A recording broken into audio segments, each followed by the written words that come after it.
Hello everyone, अपना reaction पर आपका स्वागत है। आज हम जिस वीडियो में रिएक्ट करने जा रहे हैं वो उस वीडियो का टाइटल है आप केरला स्टोरी दिखाओ तो वो नया कार्ड निकाल लाए। मीन्स हम तो केरला स्टोरी देखते रह गए, लेकिन उन्होंने कुछ और ही नया ही वो कुछ मतलब उसका तोड़ निकाल लिया है। तो देखते हैं क्या है, किस तरीके की वीडियो है। अगर आप न्यू है चैनल पे, चैनल को सब्सक्राइब कर दीजिए, लाइक कर दीजिए, शेयर जरूर कर दीजिएगा, ठीक है। और वीडियो को शुरू करते हैं अभी। नमस्ते सदा वत्सले मातृभूमि। हम लोग चर्चा करने जा रहे हैं एक नए तरह का चीज आई है सामने।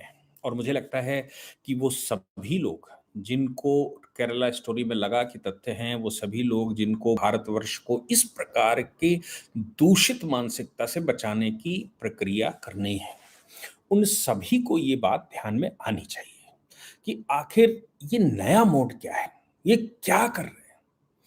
आपने कहा कि भई अगर किसी व्यक्ति का रिलीजन फला, फला, फला है, तो उस रिलीजन को से प्रोटेक्ट रहना चाहिए, उसके साथ थोड़ा संपर्क कम करिए। इसके लिए आपने केरला स्टोरी दिखाई और केरला स्टोरी घर-घर में देखी गई, बच्चियों को दिखाई गई, बच्चों को दिखाई गई। ये कहा गया कि भई जितने ज़्यादा हो सके उतना केरला स्टोरी देखिए, ताकि आपको कौन से मोड, ये मोडस क्या चल रहा है, ये समझ में आएगा।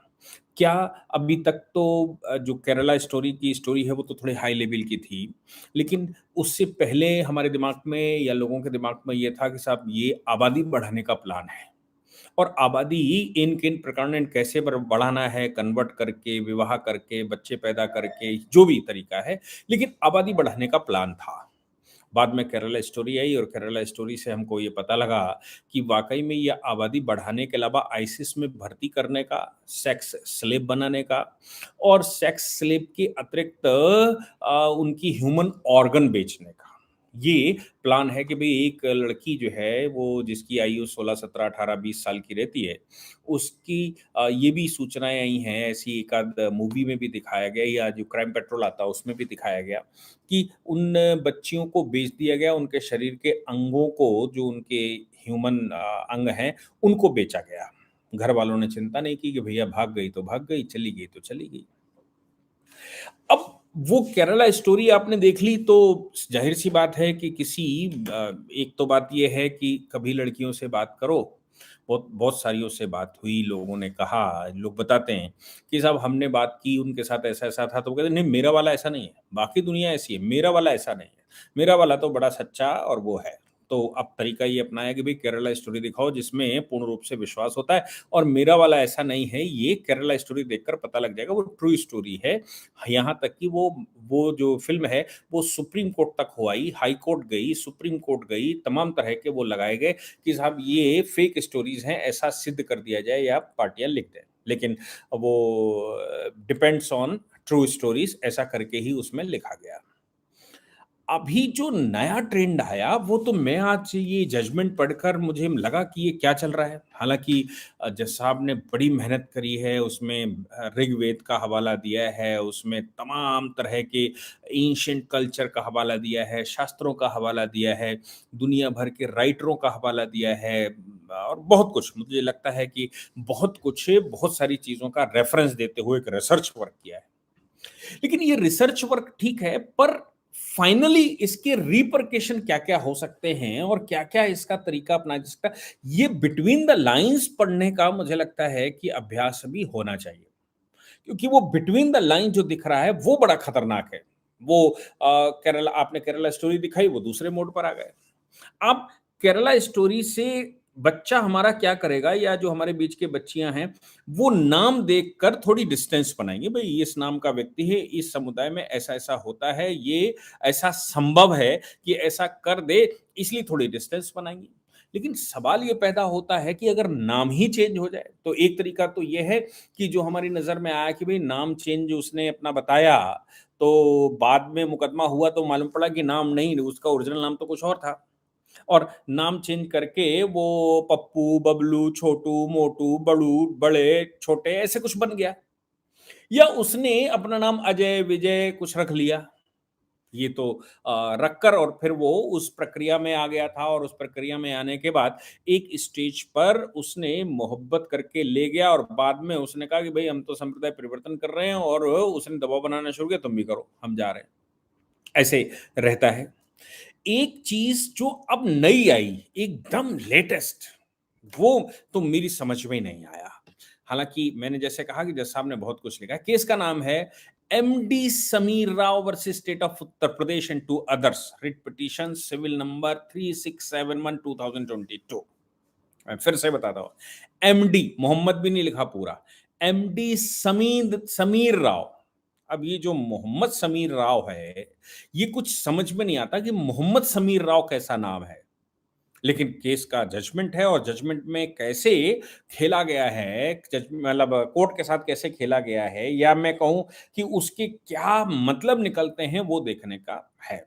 हुआ क्या, एक सज्जन जिनका नाम शहनवाज है, एक सज्जन जिनका नाम शहनवाज है, हाई स्कूल की मार्कशीट में शहनवाज है, इंटरमीडिएट की मार्कशीट में शहनवाज है, और उनकी और जो डिग्रियां हैं उनमें शहनवाज उनका नाम है।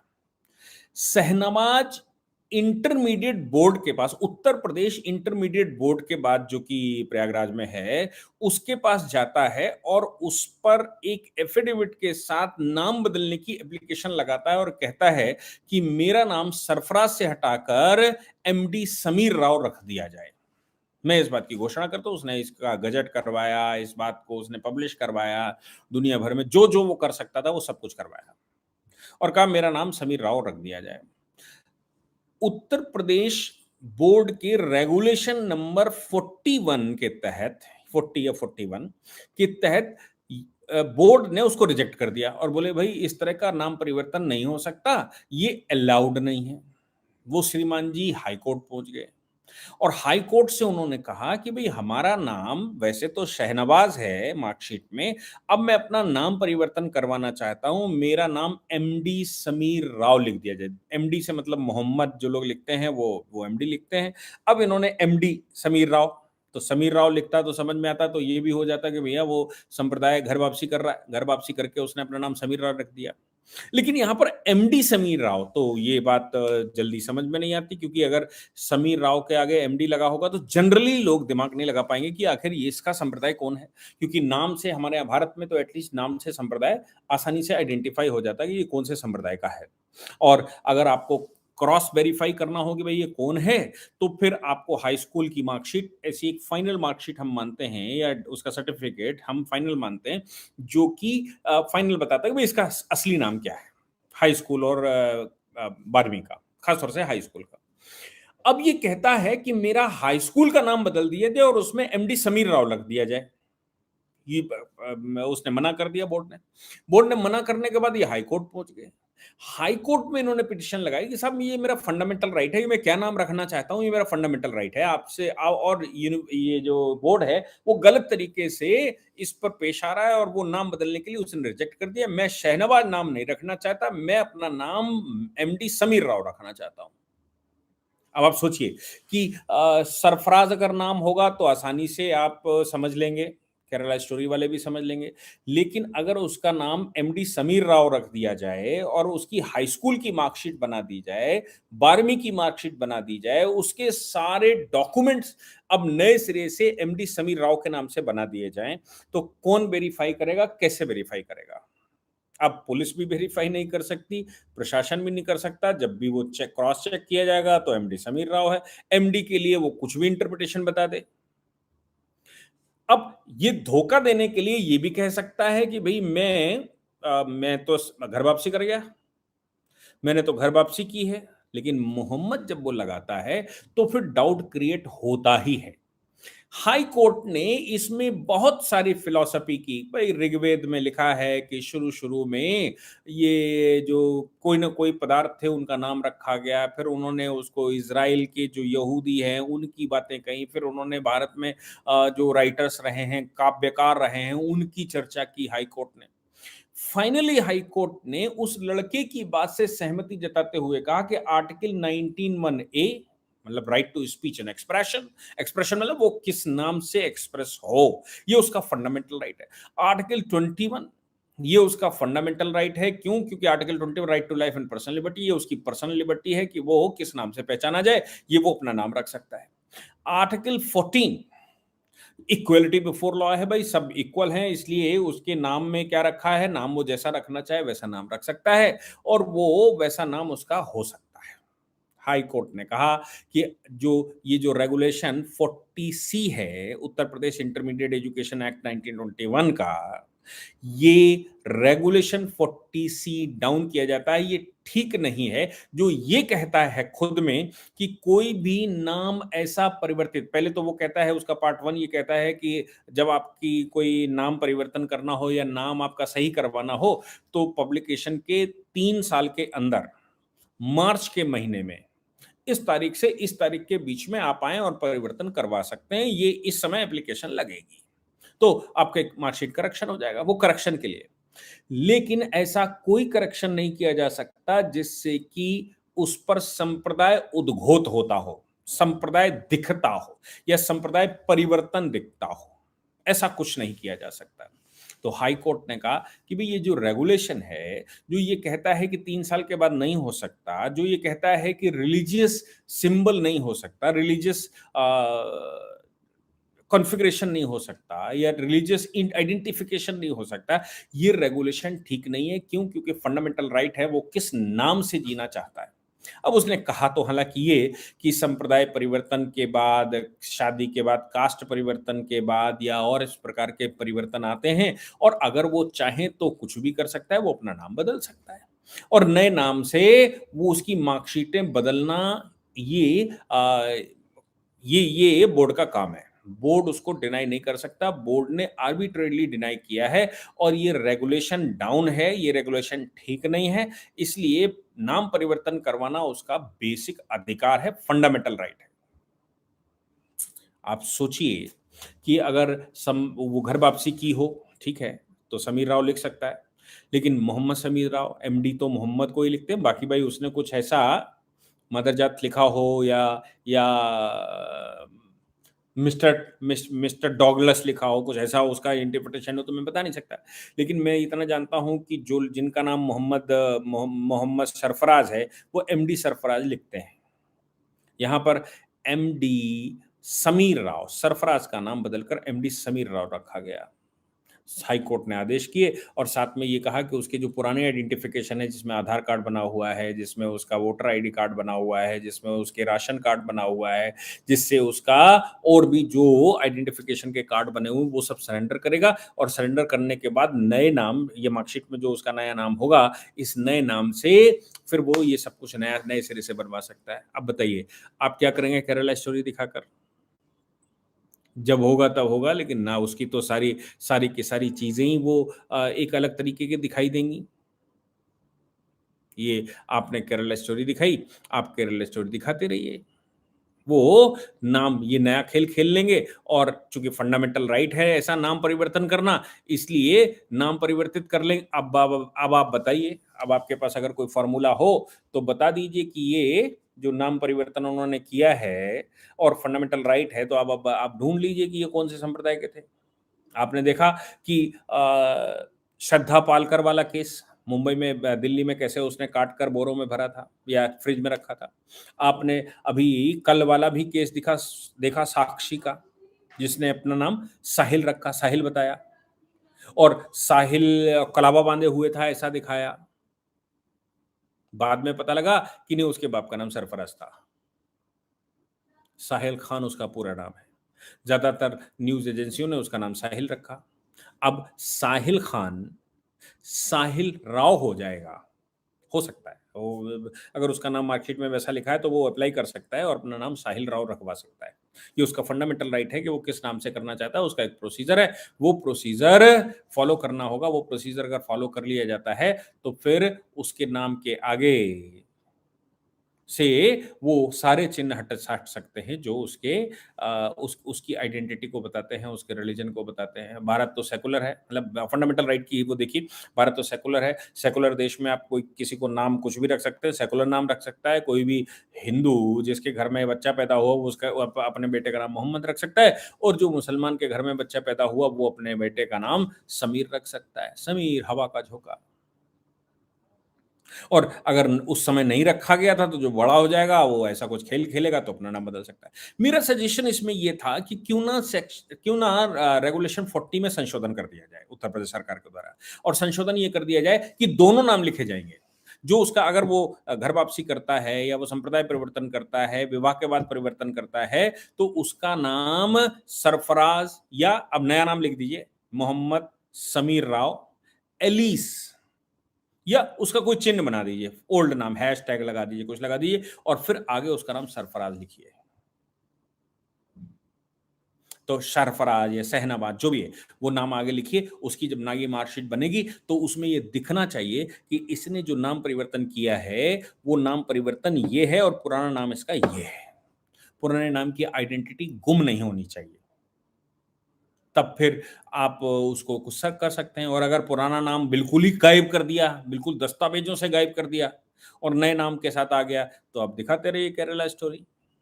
वो कितना शातिर, कितने तरीके से होगा पता नहीं, लेकिन जिसने घर वापसी की है, जैसे जितेंद्र त्यागी नाम रखा उन्होंने, जितेंद्र त्यागी, ओल्ड नेम ON लिख दो, ऑन, या O/N लिख दो, ओल्ड नेम। ओल्ड नेम की जगह पर वसीम रिजवी लिख दो, तो जितेंद्र त्यागी, ओल्ड नेम वसीम रिजवी। अब इसके जो बच्चे पैदा होंगे उनके नाम आप उस पर सीधे लिख दीजिए, जो बचपन से रखा जाएगा सीधा रख दीजिए, नथिंग इज द प्रॉब्लम। लेकिन जो जो व्यक्ति वसीम रिजवी था वो अब अगर जितेंद्र त्यागी हो गया तो वसीम रिजवी की आइडेंटिटी एकदम खत्म हो जाएगी अगर, तो आप सोच सकते हैं कि भविष्य में इसका कितना दुरुपयोग हो सकता है। मैं ये नहीं कह रहा हूं जजमेंट गलत है, जजमेंट सही है।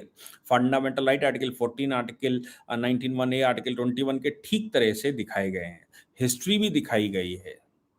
लेकिन जो चल रहा है दुरुपयोग, जो चल रहा है देश को बरगलाने में, उसमें मुझे लगता है कि ये परिवर्तन या इस तरह का मोडस लोगों को और रास्ते दिखाएगा कि वो कैसे समाज को दूसरे दिशा में ले जा सकें।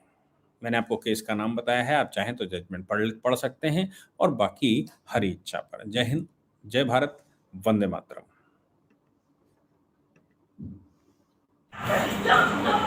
तो वीडियो यहाँ पर कंप्लीट हो गई है और बड़ी ही हैरान करने वाली बातें आती हैं। मतलब जो सातिर दिमाग रहते हैं वो किस तरीके से गेम खेलते हैं, ठीक है। उनकी जो इंटेंशन होती है वो बहुत कितनी खतरनाक है, बहुत ही ज़्यादा खतरनाक है। और मतलब वो दूसरों का किस हद तक बुरा कर सकते हैं। वो फ्रीडम ऑफ स्पीच के नाम पर, मौलिक अधिकार के नाम पर, हर किसी पर वो मतलब अपना एक तरीके से गलत उस चीज़ का फ़ायदा उठा रहे हैं। और इस चीज़ को गवर्नमेंट को समझना चाहिए, क्योंकि इससे कहीं ना कहीं किसकी लाइफ तबाह हो रही है, लड़कियों की तबाह हो रही है, वो भी हिंदू लड़कियों की, ठीक है।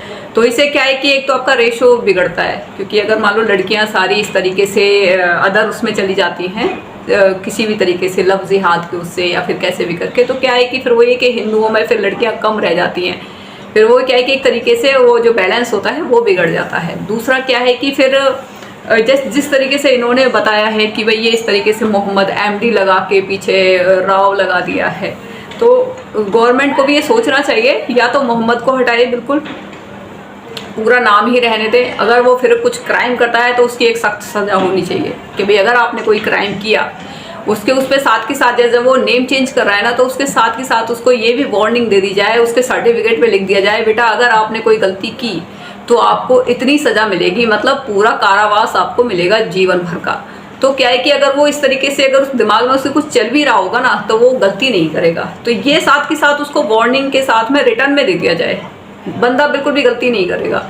ये बात बिल्कुल मतलब कोई भी अपना नाम चेंज करवा ले, वो उसकी क्योंकि जो भी नाम चेंज करवाएगा वो उसके पीछे गलत इंटेंशन होगी मैक्सिमम। जो मुस्लिम से जो हिंदू बन के आएगा वो पीछे MD लगा रहा है और आगे वो हिंदू नेम लगा रहा है, तो जाहिर सी बात है कि वो सेकुलर बंदा तो है नहीं, ठीक है। उसकी मानसिकता डिफरेंट है, वो कोई गेम खेल रहा है, सबको पता है इस चीज़ का। तो गवर्नमेंट को भी उस पर रिटर्न में लिख देना चाहिए, उसके सर्टिफिकेट पे या कुछ भी उसको दे देना चाहिए कि अगर कोई गलती हुई या कुछ आप पकड़े गए किसी भी उसमें, तो आपको जो है जीवन भर कारावास होगा। तो क्या है कि जो भी ये काम कर रहे हैं ना, वो बिल्कुल इस चीज़ के लिए अलर्ट हो जाएंगे कि अगर हमने कुछ ऐसा किया तो वो 100 बार करने से इस चीज़ को सोचेंगे। दूसरा क्या है कि जो आपका ओल्ड नेम है वो साथ के साथ लिखा जाए, जो नया नाम है उसके साथ के साथ लिखा जाए। और जो ये मोहम्मद लिखते हैं, एमडी करके लिखते हैं, फिर हिंदू तो बिल्कुल भी अलाउ नहीं करना चाहिए। आप या तो उसको हटाओ या फिर उसको हटाओ, ठीक है ना। ये अलाउ नहीं करना चाहिए कोई ऋग्वेद या फिर वो नहीं, क्योंकि सबसे पहले आपका राष्ट्र है, क्योंकि राष्ट्र ही नहीं बचेगा तो फिर आप करोगे क्या ऋग्वेद और इन सब चीज़ों का। तो इन सब चीज़ों को आपको ध्यान देना पड़ेगा कि सबसे पहले आपको अपना कल्चर बचाना है।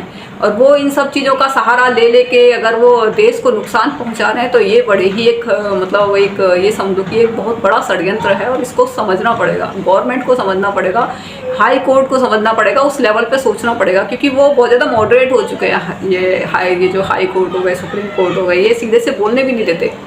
इतने ज़्यादा मॉडरेट हो गए हैं कि ये किसी को कोई इंसान बोले तो उसकी बात को रखने नहीं देते। या फिर जो जैसे भी मैंने कुछ 1-2 वीडियो देखती हूँ, ढंग से वो बोल के मैं तुम्हें ये करवा दूंगा, जेल पहुँचवा दूँगा। तो ये कहीं ना कहीं बहुत ज़्यादा क्या बोले हैं, ज़्यादा कुछ बोल भी नहीं सकते, क्योंकि ये पता नहीं तो ये सारी चीज़ें हैं। और मुझे बड़ी हैरानी हुई इन सब चीज़ों को जानकर कि अब ये वाला गेम भी चल रहा है आपका। तो केरला स्टोरी तक वहाँ की लड़कियों को ये फंसाते थे, नेम चेंज करके हिंदू नेम रखते थे। हिंदू नेम रखने के बाद वो उससे शादी करते थे, शादी करने के बाद वो बताते थे कि मैं तो मुसलमान, यही तो होता है मैक्सिमम। तो और फिर उसके बाद में उनको सेक्स स्लेव बना के उनको सीरिया वगैरह ले जाते थे। जाने कितने सारे केसेस अब तो इंडिया में आए दिन आ रहे हैं, तो डेली आ रहे हैं। मैं तो न्यूज़ पे डेली सुनती हूँ इस चीज़ को, कभी राजस्थान से, कभी अजमेर से, कभी बेंगलोर से, कभी झारखंड से, कभी दिल्ली से, मतलब कभी यूपी से। इतने सारे केसेस आ रहे हैं बहुत ही ज़्यादा। क्योंकि पहले क्या था कि लड़की डरती थी, अब क्या है कि उनको थोड़ी सी एक हिम्मत सी मिली है। अगर सारे संगठन अगर इनकी हेल्प करें, इनसे कहें कि भाई ठीक है, तुमसे जो गलती हुई जाने अनजाने, आप दबो मत, आप छुपाओ मत चीज़ों को, हमें बताओ।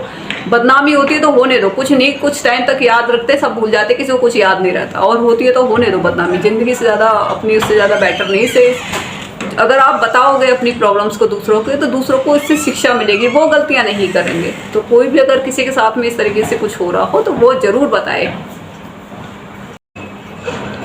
उम्मीद है कि आपको वीडियो ज़रूर पसंद आई होगी, हमारा रिएक्शन ज़रूर पसंद आया होगा। अगर आप न्यू है, चैनल को ज़रूर सब्सक्राइब कर लीजिएगा, हमें सपोर्ट कीजिएगा। Good bye.